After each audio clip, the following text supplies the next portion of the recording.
कल्पना कीजिए आप 400 किलोमीटर दूर अंतरिक्ष में हैं, जहां धरती बस एक खूबसूरत गेंद जैसी दिखती है। लेकिन अब आपको वापस लौटना है। पर क्या होगा अगर स्पेसक्राफ्ट खराब हो जाए और आप वहां फंस जाएं? यह कोई साइंस फिक्शन नहीं, बल्कि नासा की अनुभवी और भारतीय मूल की अंतरिक्ष यात्री सुनीता विलियम्स की असली कहानी है। उनकी वापसी से जुड़ी चुनौतियों के बारे में जानेंगे, लेकिन उससे पहले जानते हैं सुनीता विलियम्स की अनसुनी गाथा। जब भी अंतरिक्ष में भारतीय जड़ों से जुड़ी महिलाओं की बात होती है, तो दो नाम गर्व से लिए जाते हैं, कल्पना चावला और सुनीता विलियम्स।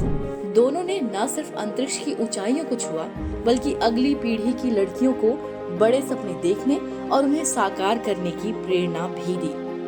19 सितंबर 1965 को जन्मी सुनीता विलियम्स अमेरिकी नागरिक हैं, लेकिन उनकी जड़ें भारत के गुजरात के झुलसाड़ा गांव से जुड़ी हैं। उनके पिता डॉक्टर दीपक पंड्या भले ही अमेरिका में बस गए, लेकिन सुनीता ने भारतीय मूल्यों और संस्कारों की ताकत को हमेशा महसूस किया।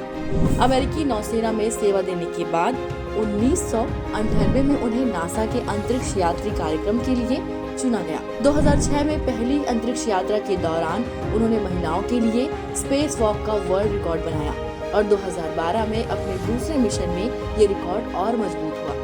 आज वो तीसरी अंतरिक्ष यात्रा पर है, जहां तकनीकी खराबी के बावजूद उनका साहस और उनकी जिज्ञासा अडिग बनी हुई है। अब बात करते हैं सुनीता के उस मिशन की, जिसके बारे में सभी जानना चाहते हैं। सब कुछ 5 जून 2024 को शुरू हुआ, जब सुनीता विलियम्स और बुच विल्मोर स्टारलाइन स्पेसक्राफ्ट से अपने स्पेस मिशन पर निकले।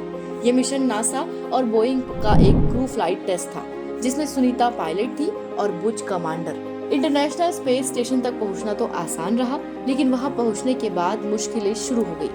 स्टारलाइनर में 5 हीलियम लीक हो गए, 5 थ्रस्टर्स काम करना बंद कर चुके थे और प्रोपेलेंट वाल्व भी बंद नहीं हो पाया, यानी स्पेसक्राफ्ट खराब हो चुका था। और अब सुनीता और बुच के पास कोई ऑप्शन नहीं था।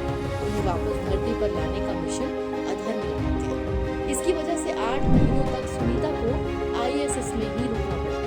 पर सवाल ये है, क्या अंतरिक्ष पर लौटना आसान है? क्या सुनीता और उनके साथी बुच विल्मोर धरती पर सही सलामत लौट पाएंगे? और आखिर धरती पर लौटने के बाद उन्हें किन परेशानियों का सामना करना पड़ेगा? 12 फरवरी 2025 को नासा ने ऐलान किया कि सुनीता विलियम्स और बुच विल्मोर को वापस लाने की तैयारी पूरी हो चुकी है। नासा ने एलन मस्क की कंपनी स्पेस एक्स के साथ मिलकर इस मिशन को अंजाम देने का फैसला किया। इसके लिए एक पुराने स्पेस एक्स ड्रैगन कैप्सूल का इस्तेमाल किया जाएगा, जिसे पहले क्रू 10 को ISS भेजने के लिए इस्तेमाल किया जाना था। 12 मार्च को स्पेस एक्स का ड्रैगन कैप्सूल क्रू 10 को SS तक लेकर जाएगा। इसी कैप्सूल में सुनीता और बुच वापस धरती पर लौटेंगे। लेकिन क्या ये सफर आसान होगा? बिल्कुल नहीं। ISS से धरती तक का सफर सिर्फ 3 घंटे का होता है, लेकिन ये 3 घंटे बेहद खतरनाक होते हैं। धरती का वायुमंडल यानी एटमॉस्फेयर 100 किलोमीटर की ऊंचाई पर शुरू होता है। जब स्पेसक्राफ्ट इसमें एंटर करता है, तो इसे री एंट्री कहा जाता है। री एंट्री के दौरान क्या होता है? स्पेसक्राफ्ट की स्पीड 28,000 किलोमीटर प्रति घंटे से ज्यादा होती है।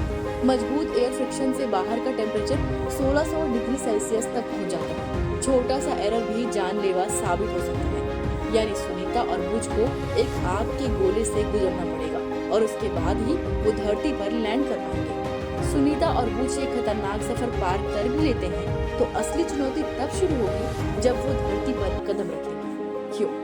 क्योंकि अंतरिक्ष में बिताए गए 8 महीनों ने उनके शरीर पर कई प्रभाव डाले हैं। धरती पर चलना दौड़ना हमारे लिए आम बात है, लेकिन सुनीता और बुच पिछले 8 महीनों से माइक्रोग्रेविटी में हैं। उनकी मांसपेशियां कमजोर हो चुकी हैं और उन्हें फिर से चलना सीखना पड़ेगा।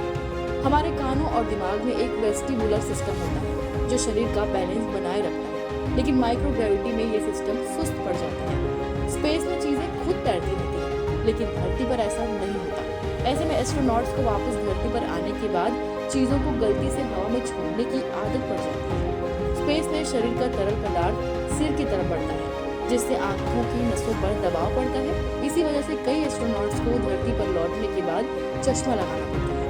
अंतरिक्ष में हाई लेवल रेडिएशन से कैंसर, इम्यून सिस्टम कमजोर होना और DNA में बदलाव जैसी दिक्कतें हो सकती हैं। यानी अंतरिक्ष से लौटना सिर्फ टेक्नोलॉजी का चमत्कार ही नहीं, बल्कि शारीरिक और मानसिक धैर्य की भी परीक्षा है। ऐसे में क्या आप कल्पना कर सकते हैं कि अंतरिक्ष से लौटने के बाद चलना, देखना और संतुलन बनाना दोबारा सीखना कितना मुश्किल होगा।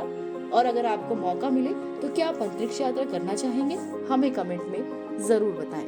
वीडियो पसंद आया हो तो लाइक और शेयर करें और ऐसे ही रोमांचक जानकारी के लिए सी पॉजिटिव के यूट्यूब चैनल को सब्सक्राइब करना ना भूलें।